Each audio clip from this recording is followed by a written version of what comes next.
nibdew minn ħallum u nispiċċaw.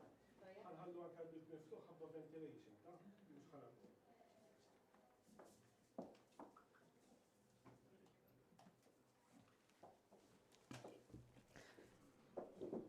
Bonġu bil-kulħadd, merħba. Llum ħanerġgħu nagħtu update tas-sitwazzjoni li kellna, tajjeb ninfurmakom li mill-bieraħ fil-għaxija u matul il-lejl kellna 3 każijiet oħra li huma konfermati. Kellna raġel Malti ta' 45 sena li dan il-persuna mar Munich, il-Ġermanja, u wara li ġie lura ippreżenta bi sola tuħ ta' nifs u ma kellux deni. Il-persuna telaq għal Munich fis-6 ta' Marzu u ġie lura l-għada fis-7 ta' Marzu. U fil-11 ta' Marzu beda b'dawn is-sintomi. Il-kundizzjoni medika ta' dan il-persuna hija tajba ħafna u bħalissa qiegħed jinżamm fl-Infectious Diseases Unit ta' Mater Dei. Il-persuna għandu familja oħra ta' 3 li dawn jinsabu tajbin ukoll m'għandhom l-ebda sintomi, qegħdin f'kwarantina u aħna qegħdin insegwuhom. Il-persuna jaħdem self-employed u mill-assessment li għamilna li meta mar ix-xogħol u avolja kellu xi ftit sintomi ma kienx hemm kuntatt sinifikanti li jista' jkun li trasmetta lil ħaddieħor. Ġifieri dak huwa l-ewwel każ li kellna l-bieraħ tard fil-għaxija ħafna.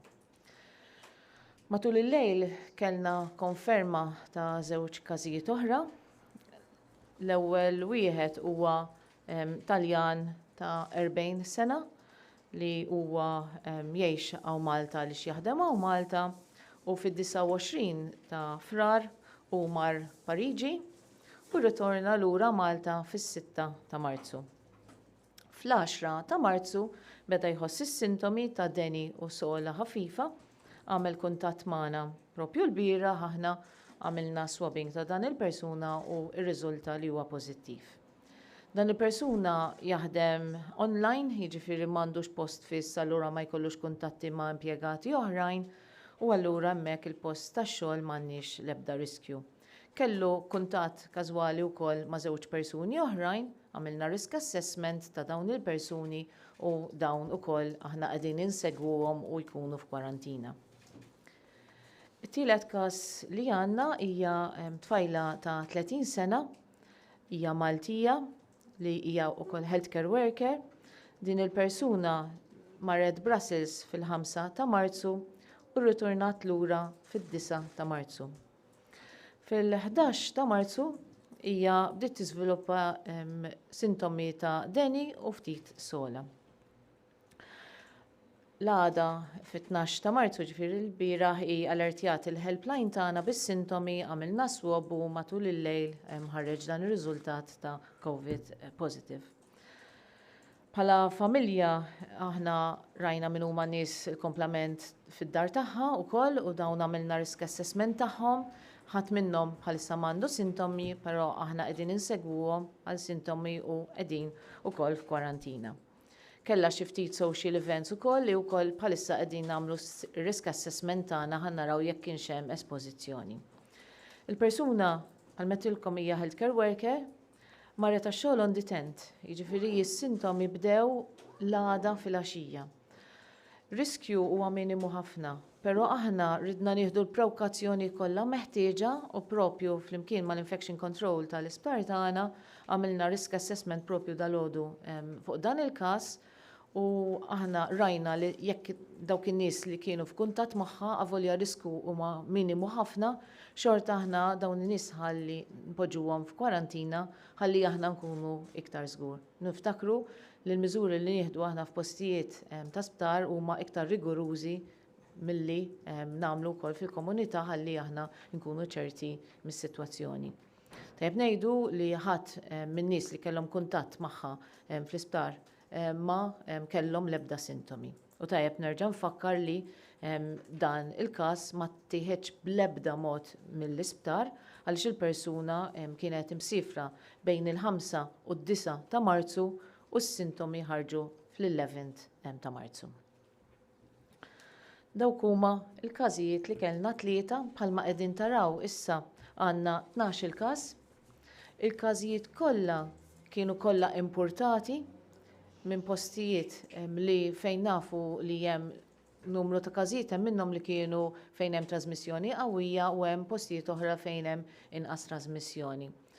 U bħalissa għadna f'dik is-sitwazzjoni li aħna m'hemmx trasmissjoni lokali, jiġifieri issa kollha ġew minn barra u ma kien hemm ħadd s'issa li jgħaddija minn persuna għall-oħra.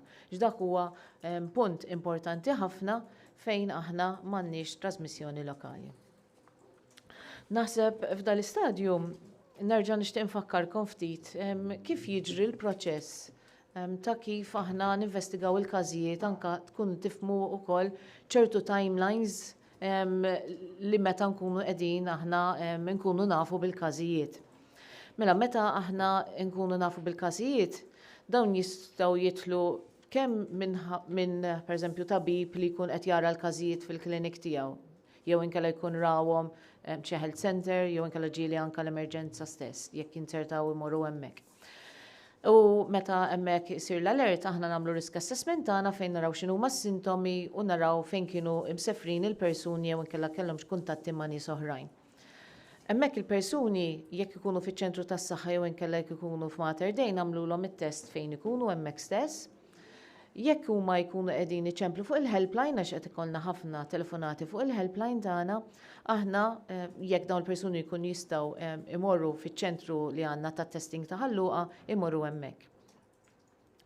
Dawn is-swabs kollha li qegħdin jinġabru jinħadmu f'3 batches, għandna batch ieħor fid-9 bejn is-satejn u oħra fid-9. Il-ħin ġiel invarjaw xi naqra żgħira jekk pereżempju qed nistennew xi swab li jkun qrib ħafna aħna nikkollaboraw qrib ħafna. Allura tjudu tifhmu mbagħad li la darba jidħlu dawn il-batches, is-swabs kollha irrid isirhom dak li jgħidulu l-proċess ta' extraction. Iżjed ma jkollna bżonn nagħmlu extraction f'dan huwa proċess li jsir fil-laboratorju, iżda ma jkollna swabs, iktar il-proċess ħajdum xi ftit, ġifieri forsi issa qegħdin tibdew taraw li forsi ndum naqra iktar il-proċess ta' l-investigazzjoni li jsir fil-laboratorju tagħna minn qabel għaliex iżda ma jkollok swabs iżjed jieħu naqra iktar ħin minn kull batch biex tifhmu il-ħinijiet li qegħdin joħorġu riżultati. Meta joħorġu l-ewwel riżultat, dak huwa l-ewwel riżultat tal-screening. Min hemmhekk jista' jkun li jkollna ħiel ta' li jista' jkun hemm każ pożittiv hemmhekk.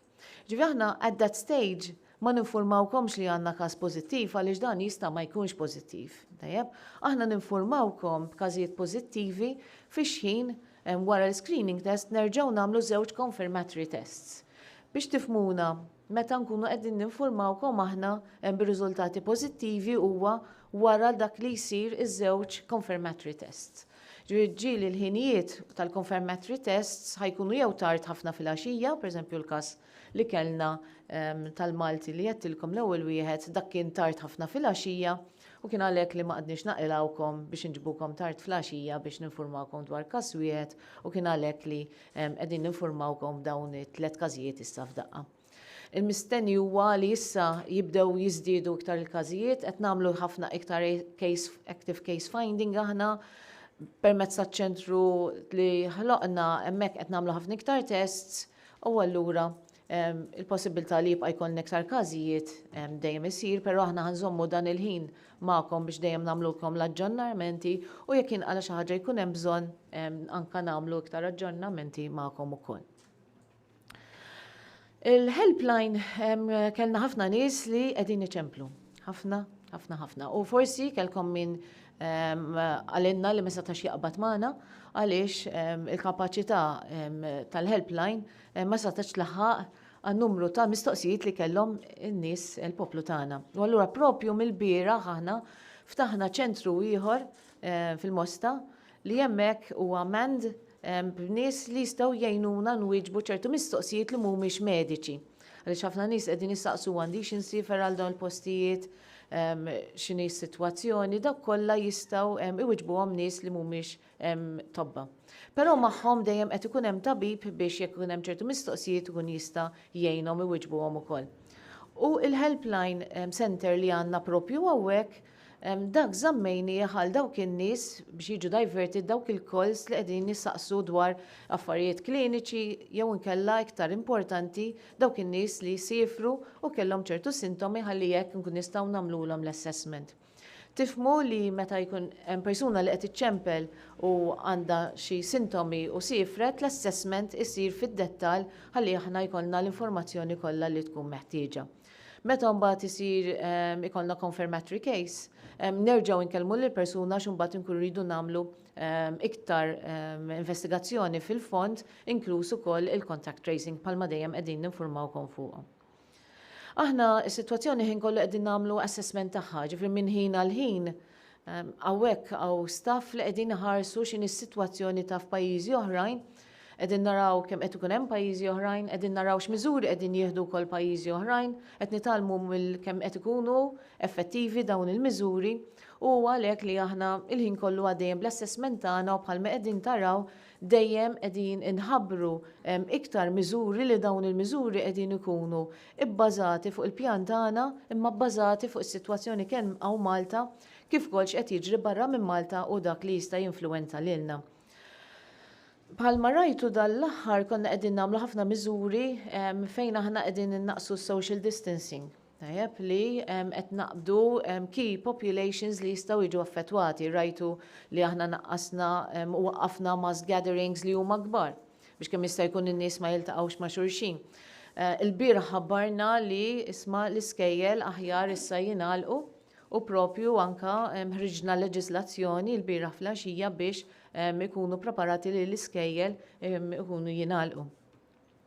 Bra minn hekk ukoll ħabbarna il-miżura ta' li anka flimkien b'diskussjoni mal-Knisja hemmhekk sar qbil li ma jsirx qudies għaliex kulħadd imur il-qudies però nafu li l-percentage l-iktar huma ta' anzjani li jmorru il-qudies u ċertu funzjonijiet reliġjużi, allura hemmhekk aħna għandna key population li huma aktar at risk u rajna flimkien mal-Knisja li dak l-effett li inti tal-qudies xorta jista' jsir mezzi online allura hemmhekk qed naraw li s-saħħa qiegħda taħdem close ħafna mal-Knisja biex dejjem nipproteġu s-saħħa tal-pubbliku.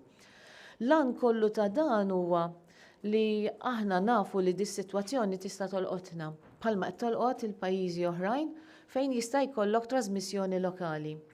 Lan tagħna huwa li aħna kemm jista' jkun innaqsu l-impatt fuq il-popolazzjoni tagħna. Alla li nixtiequ hija li dak li ngħidula flattening tal-graf li ma jkollokx dak il-peak għoli ħafna ta' nies li qegħdin jimirdu f'daqqa waħda u anka li fejn nistgħu innaqsu il-peak tal-graf ukoll ġifier kemm huma n-nies li ħajjiġu affettwati. Dan kollu qed nagħmluh għaliex nafu li 80% tal-popolazzjoni li ħad tiġi affettwata dawk in-nies li ħaġu affettwati 80% minnhom jistgħu ma għandhomx problemi. Però jekk inti għandek nies li huma anzjani jew inkella għandhom mart kroniku, iva dawn jistgħu jiġu affettwati, jista' jkollhom bżonn sptar u sfortunatament iva nafu li minn dawn il-nies jistgħu wkoll ikun hemm imwiet. Allura din hija l-ħidma tagħna kollha flimkien biex aħna nkun nistgħu innaqsu n-numru ta' nies li huma jistgħu jiġu affettwati u noqogħdu ħafna attenti wkoll għal dawk il-gruppi tal-popolazzjoni li huma iktar vulnerabbli. Grazzi.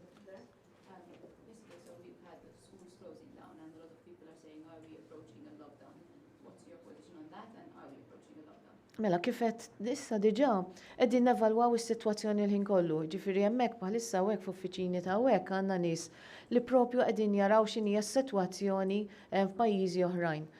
Qegħdin naraw is-sitwazzjoni x'inhi tagħna, s-sitwazzjoni hija li aħna għandna 12 każ li huma kollha importati u ma hemmx local transmission. Ġifieri kull miżura li aħna qegħdin nieħdu in consideration kollox. Mhux qed nieħdu consideration il-health tal-persuni, qed nieħdu wkoll in consideration dawk l-essential services li hemm bżonn tajjeb u anke fejn qegħdin nagħlqu. Qegħdin noqogħdu attenti ħafna, pereżempju aħna għalaqna il-flights minn ċertu pajjiżi. Però l-cargo xorta rrid jiġi għaliex aħna pajjiż li aħna dipendenti fuq ċertu utilities minn barra minn Malta. Ġi ma nistgħux nagħlqu u waqfu l-cargo għax inkella nispiċċaw mingħajr ikel. Allura qegħdin ikunu bil-għaqal ħafna b'ħidma il-gvern kollu biex aħna nkunu żgur li l-poplu Malti nkun nistgħu nipproteġuh min-naħa ta' saħħa imma anke nissalvagwardjaw dak kollu li għandu bżonn. Can you provide the latest figures on the number of tests carried out? Do you have tests? We can give them to you.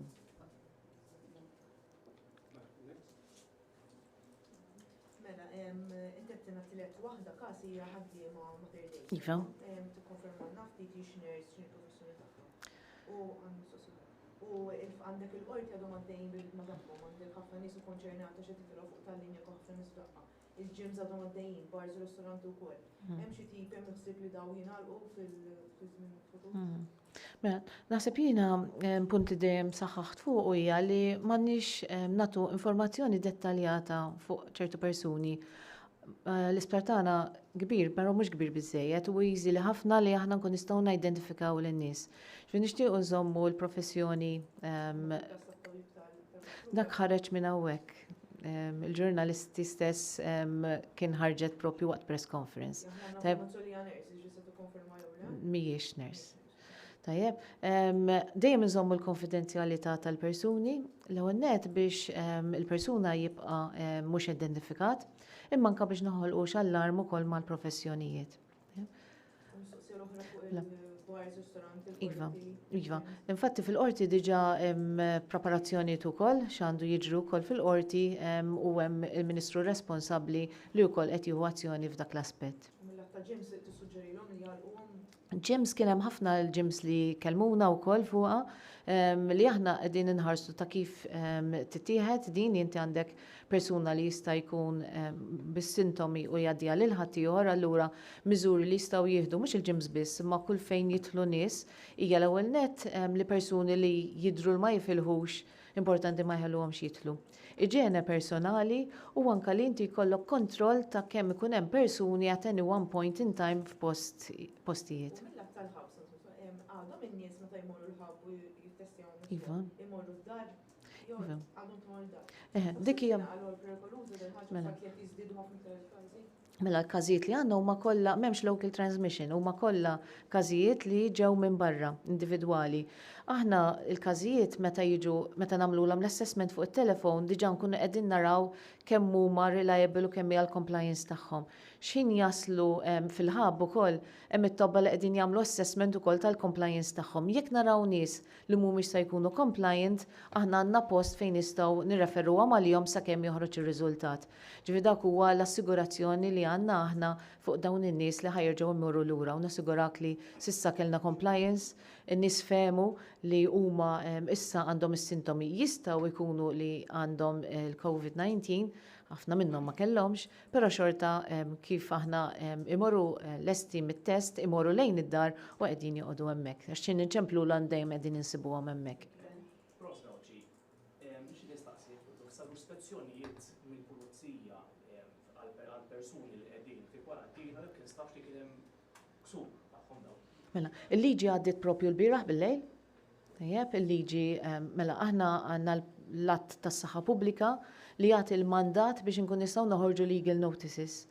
U l-att il-legal notices ħarġet il-bieraħ fil-għaxija bil-lejl fejn ġiet approvata propju kif ħabbarna li inti persuni li marru f'ċertu postijiet u dik il-lista mill-faċilità wkoll li permezz ta' Government Gazette Notice nistgħu nestendu jew inkella naqsu l-lista skont is-sitwazzjoni. U għalhekk illum, propju llum, bdiet ħidma biex jibdew joħorġu pulizija flimkien ma' nies min-naħa tagħna tas-saħħa biex induru dawk in-nies li aħna għandna l-listi tagħhom li suppost qegħdin f'kwarantina, ħalli bekk nkun nistgħu nieħdu l-miżuri meħtieġa jekk insibu l-nies li mhumiex f'kwarantina. U saru wkoll appell għall-anzjani għax vulnerabbli biex ma joħorġux jekk mhux meħtieġ. Il-ħtieġa bħal-eżempju xi niġi li jmorru jixtru. Iva, mela, aħna qegħdin ngħidu n-nies li kemm jista' jkun ma joħorġux u ma jmorrux postijiet fejn hemm ħafna nies. Ġifieri il-fatt li inti jekk għandek bżonn tmur ġa spiżerija biex tixtri l-mediċini tajjeb, dak huwa xi ħaġa li hija bżonn juża. Però idealment jekk l-anzjani għandhom nies li jistgħu jgħinuhom, hemmhekk idealment aħjar li jkun jistgħu jgħinuhom ukoll. U xi ħaġa wkoll li tħabbret il-bieraħ hija għal dawk in-nies li qegħdin f'kwarantina, nifmu li hemm nies li jistgħu jgħinuhom, infatti kellna nies kwarantina li kellhom ħafna support imma tista' ssib nies li mhux m'għandhomx support. Għalhekk il-gvern qiegħed joffru wkoll servizz li dawk in-nies li qegħdin f'kwarantina u m'għandhomx min jgħinhom ħanoffrulhom servizz ukoll ta' trasportar ta' ikel jew inkella mediċini li jkollhom bżonn. Semmejna wkoll l-itfal għalaqna l-iskejjel biex bħala miżura minn naħa tal-awtoritajiet tas-saħħa, imma kien hemm ukoll rapporti li tfal qegħdin id-dar qegħdin f'postijiet pubbliċi bħal li hemm ukoll. Mela, il-billi għalaqna l-iskola ma jfissirx li l-iskola spiċċat. Tajjeb għaliex il-Ministeru tal-Edukazzjoni qed jara li jista' xorta jkun hemm illum il-ġurnata għandna mezzi elettroniċi, tajjeb biex aħna jkun jista' jibqa' jsir it-tagħlim li hemm bżonn u hemm ukoll dan il-mezz ta' ħidma għaddejja biex it-tfal ikun jistgħu jibqgħu għaddejjin bl-iskola x'dan il-perjodu ma nafux eżatt kemm jista' jkun. U nappella hekk biex dawn mhumiex il-holidays, għadu mhuwiex l-Easter holidays, irridu nibqgħu għaddejjin ukoll dan il-ħidma ħalli tfal tagħna ma noħolqulhomx gap fil-ħajja skolastika tagħhom. Mela, Kamra tal-Aħbarijiet tagħna rċeviet diversi elementi mingħand għalliema li għadhom fl-iskejjel tal-Ingliż. Għaliex dawn isom għadhomx se jiġu nafu li l-bjart ministru madwar li billum se jingħalqu l-iskejjel imma dwar l-iskejjel tal-Ingliż li ovvjament dawn jilqgħu studenti barranin dawn għalliema huma nkwetati ma jingħatawx direzzjoni se jsir fil-każ tagħhom. U bħalissa kulħadd qed jixtri ovvjament l-affarijiet, fosthom ovvjament hand sanitizers u hekk min-naħa tagħhom l-awtoritajiet tas-saħħa se jagħmlu xi ħaġa għal prezzijiet eżaġerati li qed jinbijaw dawn is-sanitizers. Infatti fuq l-aħħar waħda wkoll hemm diskussjonijiet għaddejjin tajjeb l-iktar importanti hija li anke fuq il-prezz però wkoll li jkun hemm availability għal dawn is-sanitizers. Fuq l-oħra hija hemm id-diskussjoni ta' għaddejjin ġifier il-Ministeru tal-Edukazzjoni jkun jista' jagħti iktar informazzjoni rigward dawn it-tip ta' skejjel ukoll.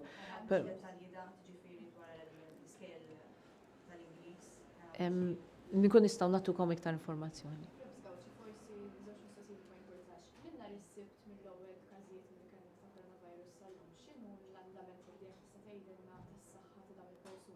Iva. Iva. Forsi mistoqsija wkoll forsi tagħmel l-appell dejjem tagħmel is-soltu l-bieraħ rajna xi fake news iktar fake messaġġi mingħand il-pubbliku ġenerali kien hemm ħafna każijiet hemm xi messaġġ tiegħek biex kulħadd ikun responsabbli f'dak li jgħid. Iva, punt importanti ħafna propju li dawk in-nies huma kollha fi stat tajjeb. Ġifier li kieku ma kellhomx il-COVID u li aħna ma ridniex ma kellniex priorità li nagħmlu l-isolation, u dawn setgħu baqgħu id-dar. Infatti propju llum għandna waħda mara mill-ewwel każ li kellna li din ir-riżultat negattiva għal darbtejn 24 hours apart, jiġifieri hemmhekk tista' tgħid li din għandha recovery li hija aħbar li hija tajba ħafna li aħna qed nimxu mal-guidelines tar-recovery. U allura hemmhekk din il-persuna issa tkun tista' toħroġ mill-isptar u tmur id-dar, però aħna nżommuha kwarantina għal ftit ġranet oħrajn ħalli nkun nistgħu nsegwu s-sitwazzjoni. Però kellna vantaġġ li dawn in-nies kollha li kellna kienu kollha nies li huma etajiet li huma żgħar u li m'għandhomx kundizzjonijiet li huma mediċi li jista' s-saħħa tagħhom tkun nar jekk jaqbadhom dan il-virus. Medical experts u diversi nies qegħdin jgħidu biex il-flights kollha jinqatgħu minħabba li eżempju wieħed mill-każijiet tal-bieraħ kien ġej minn Amsterdam, wieħed mill-postijiet li miegħekx listed fil-da. X'taħseb fuq dan is-suġġeriment u x'sa tkunu qed jintatu dan is-suġġeriment lill-gvern u rigward dak it-tabib li suppost kien kwarantina u aħna rċevejna ma nafux il-bieraħ l-ula li suppost kien kwarantina ma kien tagħmel visti l-isptar sejn xi isptar privat u kienet jintaqa' ma' xi pazjenti. Ma jkollx xi konferma rigward Mela, fuq il-pajjiżi oħrajn, aħna bħalmet qabel qegħdin nagħmlu assessment il-ħin kollu dwar is-sitwazzjoni f'dawn il-pajjiżi. L-Aqda Dinjija tas-Saħħa toħroġ bulletin kull flaxija dwar is-sitwazzjoni, però aħna wkoll qegħdin insegwu l-websites individwali ta' kull pajjiż għaliex dawk ikunu aġġornati real time. U kuljum qegħdin nagħtu noħorġu rapport tal-li huma dawk l-iktar pajjiżi fejn hemm riskju. U aħna bħalma minna bil-pajjiżi l-oħrajn, jekk nkun qegħdin naraw li hemm pajjiżi oħrajn li għandhom bżonn li aħna nkunu qed nagħmlu limitations hemmhekk nkunu qegħdin nagħmlu wkoll ir-rakkomandazzjonijiet tagħna. Fuq it-tabib naħseb forsi rajtu wkoll fuq il-medja li l-persuna individwu stess għamel dikjarazzjoni li hu ma kienx qiegħed ma ħareġ barra u jara lill-pazjenti. I don't know if you can go into a bit of detail about the treatment these patients are being given. Okay. I don't think it's any form of any specific antibiotics. Also, are there any specific measures being taken for HIV patients since they also have a very weak immune system? Prosit, intelligent questions. Bażikament, bħal-med dawn il-persuni kienu kollha healthy, bħalma rajtu bis-sintomi ftit deni, naqra sola, jew sore throat, ġvien minimi ħafna li s-soltu ħafna minna jekk jaqbdek riħ normali huma tipiċi tagħhom.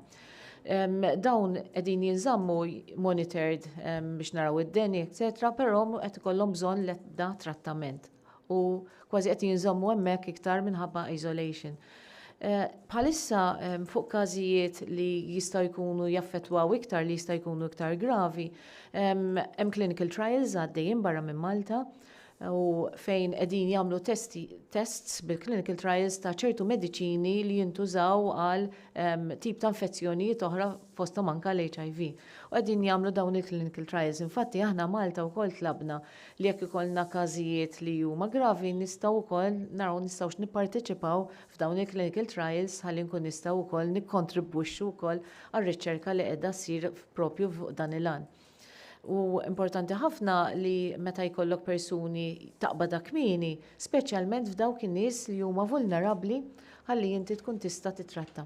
Bra minn hekk ukoll bħalma semmejna qabel, jekk niġu li jkollna persuni li ħajkollhom bżonn intensive care, aħna wkoll preparati biex inkun nistgħu fl-intensive therapy unit tagħna ta' Mater Dei ikun hemm il-post fejn nies bħal dawn ikunu segregati għalihom biex inti dawk il-pazjenti l-oħra li ħajkollhom bżonn intensive therapy beds ħajkoll ikunu separati minnhom.